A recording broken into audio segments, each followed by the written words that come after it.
বাংলা দখল হচ্ছে, চারিদিক থেকে বাংলা দখল করে নেওয়া হয়েছে। বাঙালি এবং বাঙালির অবস্থা খুব খারাপ, বাংলা দখল হতে চলেছে। যে কজন ভোট দিতে পারবেন, আপনারা জানেন যে আমাদের আত্মীয় স্বজন, বন্ধু বান্ধব, পাড়া প্রতিবেশী, চেনা জানা, স্কুলের মাস্টারমশাই, যারা একসঙ্গে আমরা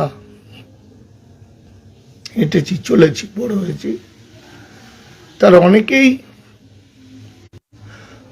টাওয়ারে আবার প্রবলেম, অনেকেই ডিভোটার হয়ে গেছে। আমি গরমে বাড়িতেই আছি, গামছা নিয়ে বলছি, আমাকে সরি, ভুল বুঝবেন না, ডিভোটার হয়ে গেছে। এবার ভোট দেওয়ার সময় যেন তাদের মুখটা একবার করে মনে রাখবেন, খুব ভাবনা চিন্তা করে এবার ভোট দেবেন।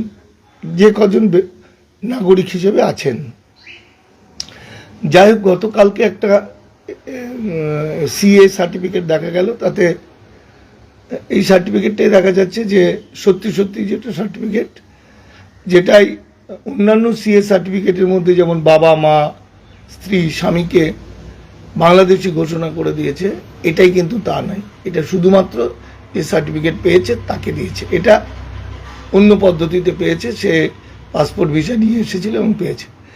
যারা সিএ সার্টিফিকেট পেয়েছে তারা সবাই ধরা পড়ে যাবে, মানে তাদের পরিবার সব ধরা পড়ে যাবে। তাদের পুরো ফ্যামিলি ট্রিকে ধ্বংস করে দিয়েছে।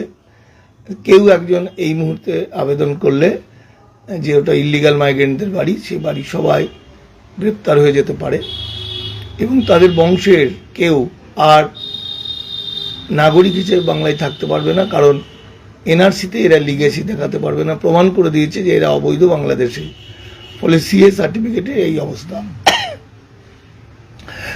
আমি এপারের বাঙালিদের বলবো, যারা ডিলিট হয়ে গেছে, আপনারা ভয় পাবেন না, সংঘবদ্ধ হন। দামাল বাংলা যতদিন আছে, আপনাদের আইনি পরামর্শ সাহায্য দিয়ে আপনাদেরকে আমরা ফিরিয়ে আনবো। আপনারা লিগেসির কাগজপত্র রেডি রাখুন। হাইকোর্ট, সুপ্রিম কোর্ট, যেখান থেকেই হোক, আমরা আপনাদের ফিরিয়ে আনবো। যাদের কোনো কাগজপত্র নেই অথচ এই পারের লোক, এপার বাংলা, তাদের আমরা এভিডেন্স অ্যাক্টের মধ্যে দিয়ে ফিরিয়ে আনবো। সুতরাং কেউ ভয় পাবেন না। আর এটা বুঝে রাখুন, বাংলা দখল হচ্ছে, চারিদিক থেকে ঘিরে নিয়েছে বাংলাকে। এই যেন যুদ্ধ চলছে, রাষ্ট্র তার সন্তানদের উপর যুদ্ধ ঘোষণা করে দিয়েছে। তা না হলে সাঁজোয়া গাড়ি কখনো আসে না। সাঁজোয়া গাড়ি, মিলিটারি, এরা আসে যুদ্ধক্ষেত্রে বা বর্ডার এলাকায়। যাই হোক, আমি আর বিশেষ কিছু বলছি না।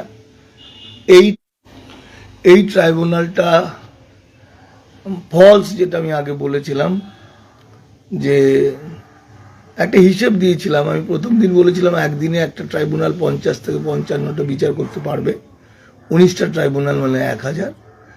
পরে আবার আমি বলেছিলাম যে না, বিচারপতিরা বলছে একদিনে 10টা থেকে 12টা বিচার করতে পারবে। সেটা প্রমাণ হয়ে গেল। মোট 136 জনের নাম উঠেছে। আর বাকি মানুষরা জানে এটা আন্দোলন যাতে কেউ না করে, তার জন্য ধীরে ধীরে মানুষকে ঠকানোর একটা কৌশল। আমার বলার বিষয় হচ্ছে, দামাল বাংলার শাখা যেখানে আছে, শাখা আরও বাড়ান, মানুষকে ইনভলভ করুন, গ্রুপগুলোর মধ্যে ঢুকুন এবং আইনি পরামর্শ ইত্যাদি আপনারা নেবেন। লিগ্যাসি রেডি করুন। আর কিছু কিছু টেকনিক বলছি যেগুলো, সেগুলো করুন। ভোটের পরে আমরা মিটিং করব, একসঙ্গে বসবো, আলোচনা করব এবং সুপ্রিম কোর্ট, হাইকোর্টের মামলার মাধ্যমে আমরা ফিরিয়ে আনবো প্রত্যেককে, যারা এই পারের লোক। আর ওপার থেকে যারা এসছেন তারাও আমাদের সাথী, শয়তানগুলো বাদে, তাদেরকেও আমরা বুক দিয়ে রক্ষা করার চেষ্টা করব। আমি শেষ কথা আবার একবার বলি, অসীম সরকার এবং স্বপন মজুমদার নামে কালকে আমাদের মামলা হয়েছে, 24 তারিখে মামলার ডেট আছে। আপনারা ভালো থাকবেন। আমি মানিক ফকির বলছি, দামাল বাংলা আপনার সাথে আছে। 9836327536 আমার নাম্বার।